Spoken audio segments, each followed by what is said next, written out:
Bonjour les runners, bonjour les sportifs, bonjour au petit monde de la course à pied, c'est Seb et je vous retrouve aujourd'hui pour un nouvel épisode, le numéro 162, c'est l'œil du coach, la petite capsule du podcast À côté de mes pompes avec Bruno Heuby que vous retrouvez chaque semaine pour des conseils précieux sur votre entraînement.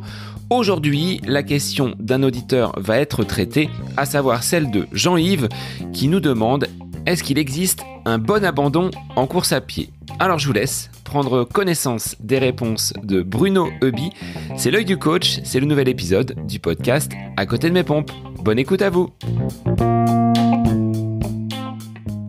Bonjour Bruno, bienvenue pour cette nouvelle capsule L'œil du coach avec aujourd'hui la question d'un auditeur, Jean-Yves, que je salue du côté du sud-ouest et qui nous pose une question. Y a-t-il, Bruno, un bon abandon ? Salut Seb, ravi de vous retrouver. Ah oui, alors ça c'est un peu la question qui tue. En tout cas, c'est la question, je pense, à laquelle on a tous été confrontés à un moment. L'abandon, le fait d'arrêter la course. Alors, je ne sais pas s'il y a un bon abandon ou si l'abandon est une bonne chose ou une mauvaise chose. C'est difficile d'être catégorique. Moi, ce que je pense, c'est que ce qu'il faut avant tout dans une compétition, c'est respecter son intégrité physique. Ça me paraît être la base.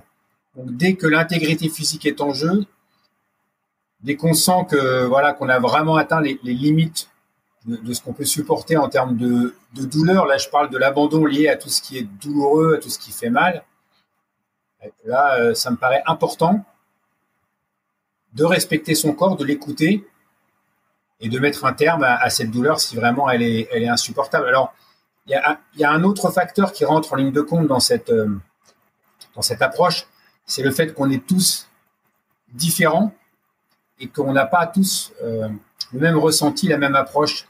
On n'a pas tous le même seuil de tolérance à la douleur. Il y a un exemple qui me vient tout de suite à l'esprit, c'est celui de Kilian Jornet. Je ne sais plus sur quelle course c'était, peut-être la Western State, mais je ne suis pas sûr. Et puis ça n'a pas tellement d'importance d'ailleurs, où Kilian Jornet tombe pendant la course, se luxe l'épaule, il repart, il se met le bras en écharpe, il termine la course, il gagne la course. 99% des coureurs se seraient arrêtés. Lui, il a continué.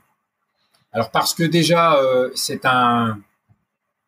une personne exceptionnelle. Je pense qu'il a un seuil de tolérance à la douleur qui est au-delà de la plupart d'entre nous. Et puis, un autre facteur qui joue beaucoup, c'est que lui mise gros dans ce genre de course. C'est un professionnel, c'est sa vie, c'est son gagne-pain. Et puis, plus simplement parce que je pense que ce garçon, il a aussi des valeurs sportives. Il va gagner la course, il peut gagner la course. Donc forcément, le seuil de tolérance à la douleur, il est repoussé. Mais nous, on s'adresse à des gens qui, ceux qui nous écoutent, ne sont pas Kilian Jornet. Moi, ce que je recommande vraiment, c'est de respecter son corps, de ne pas aller au-delà de la douleur quand elle est insupportable. Parce que, on l'a déjà dit dans d'autres capsules, la douleur, c'est un signal d'alarme et il faut l'écouter. Alors, si la douleur n'est pas physique, mais plutôt mentale, imaginons, on part sur une compétition, un 10 km, un semi ou un marathon, et on s'aperçoit en tant que coureur que nous ne sommes plus dans les allures. Et là, deux solutions s'offrent à nous. Est-ce que l'on met le clignotant parce qu'on est à peu près certain de ne pas pouvoir rentrer dans le chrono que nous nous sommes fixés et donc abandon, ou est-ce qu'on continue ? Là, c'est aussi une autre forme d'abandon, je dirais.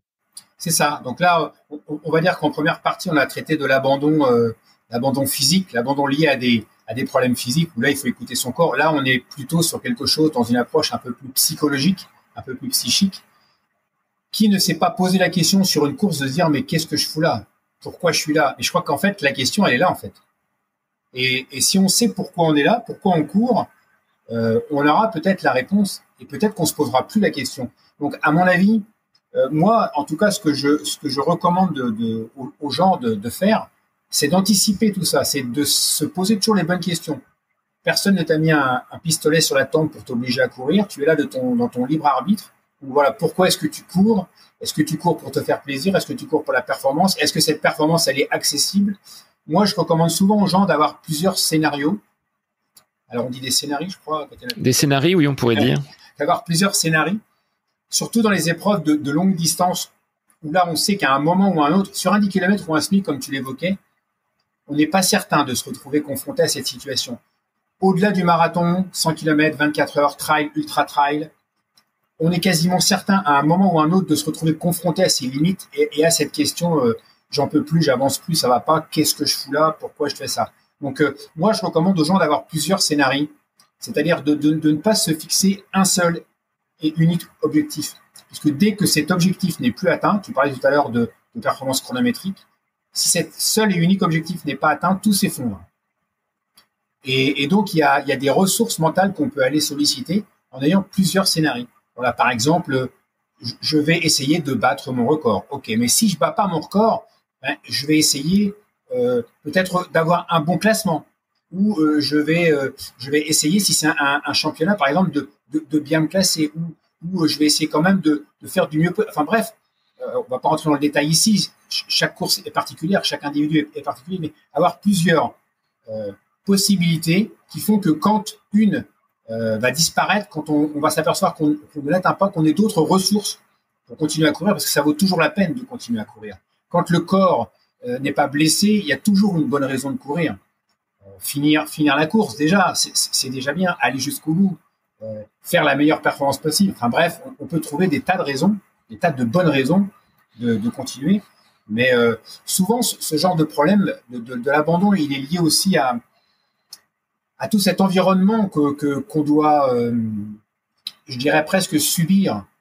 Maintenant, avec les réseaux sociaux, on annonce sur les réseaux qu'on va faire une course. À la honte, j'ai abandonné. Donc, le regard des autres, le regard de ses proches, les réseaux sociaux, je crois qu'il y a beaucoup de raisons qui font que parfois, cet abandon, il est mal vécu. Et du coup, on se met une pression un peu qu'on ne devrait pas avoir. Les autres nous aimeront toujours autant qu'on abandonne ou pas. On ne court pas pour les autres, on ne court pas pour les réseaux sociaux et pour l'image qu'on donne de soi. On court avant tout, d'abord et avant tout pour soi. Et c'est ça qu'on doit avoir de bien ancré pour se donner les raisons d'agir et de continuer. Comment on peut, Bruno, digérer un abandon, qu'il soit pour une bonne raison ou pour une raison un peu moins, on va dire, favorable? Il faut se poser peut-être les bonnes questions derrière avec un débrief à faire après cet arrêt d'une course, que ce soit en compétition ou peut-être même à l'entraînement. Oui, c'est indispensable. C'est vraiment indispensable. Alors, à l'entraînement, moi, je dis aux gens que je conseille, aux sportifs, franchement, là, je leur dis, sauf blessure, une fois de plus, mais en dehors de la blessure, il n'y a aucune raison de s'arrêter. Parce qu'on risque d'entrer dans un espèce de cercle qui n'est pas vertueux, mais qui, pour le coup, est vicieux de cette ressource qu'on a toujours de stopper. C'est ça un peu le danger de l'abandon, c'est que on peut avoir tendance à reproduire. On connaît des sportifs, des coureurs qui ont tendance comme ça, dès que ça va mal, à lâcher l'affaire. Et ça devient après une espèce de mauvaise routine. Donc ça, il faut lutter contre ça. Moi, à l'entraînement, je dis toujours aux sportifs qu'il y a toujours quelque chose de bon à prendre dans la séance d'entraînement. Il faut aller au bout, il faut la finir. La fois suivante, il faut la gérer autrement, parce que si on a envie d'abandonner, c'est qu'on l'a mal géré, c'est qu'on l'a pas pris dans le bon sens, donc on corrigera le tir. Sur une compétition, c'est différent. Sur les longues distances, une fois encore, parce que je trouve que c'est vraiment caractéristique, il y a l'abandon, comment on pourrait l'appeler, l'abandon un peu coup de tête, c'est-à-dire que on en a marre, on est fatigué, on est épuisé, et là on enlève le dossard, et puis on s'en va, on quitte la course, et un quart d'heure après on se dit merde, j'aurais pas dû. Donc voilà, moi je recommande toujours aux gens de bien réfléchir avant de dire stop, parce que parfois, dans les secondes qui suivent, on se dit qu'on n'aurait pas dû le faire. Donc toujours prendre le temps de réfléchir, de se poser les questions avant de dire stop, j'arrête. Déjà là, ça peut éviter pas mal d'abandon. Et puis après, puisque la question elle est là, quand on est après la course, oui, c'est important de savoir pourquoi on a arrêté, quels sont qu'est-ce qui a amené à prendre la décision, pourquoi on l'a fait, et de remettre après les choses dans l'ordre. Est-ce qu'on avait un seul et unique objectif, et que du coup cet objectif s'est perdu, et je me suis laissé aller. Je vais prendre un exemple concret, parce qu'en parlant, j'y pense. Dans quelques jours, il y aura les championnats de France de 24 heures.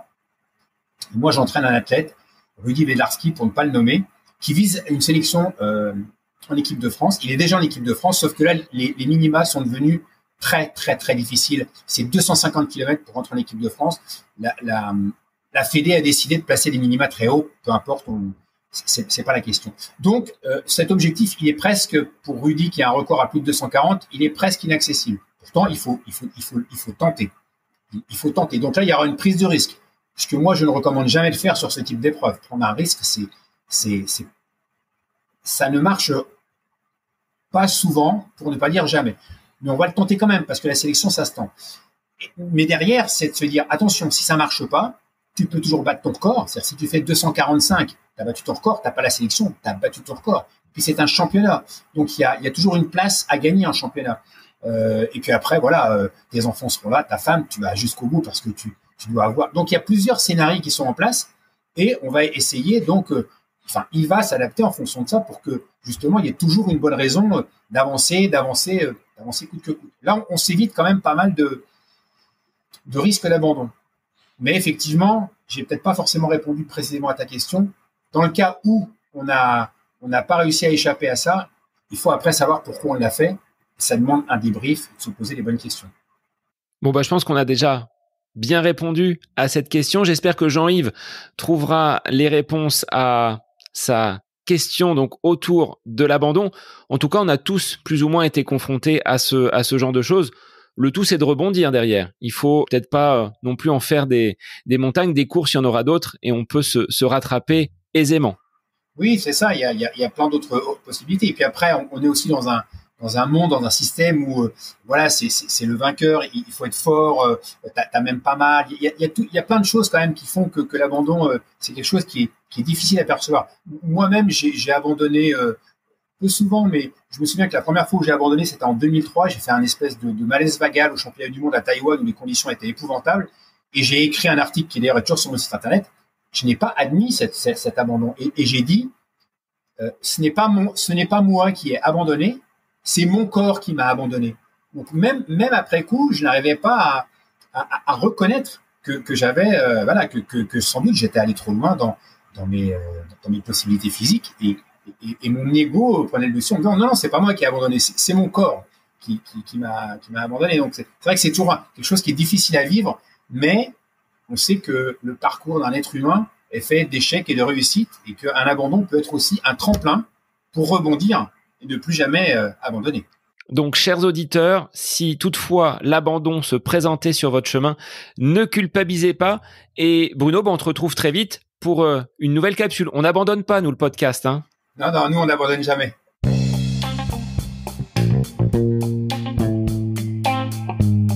Cette capsule L'œil du coach avec Bruno Heuby est désormais terminée. Merci à vous pour votre écoute, mais aussi pour vos retours sur ce format d'épisode un petit peu plus court. N'hésitez pas à nous transmettre vos questions, vos interrogations via les différents réseaux, Facebook et Instagram. N'hésitez pas à nous soumettre vos idées d'épisodes pour de prochaines capsules. Belle semaine à vous!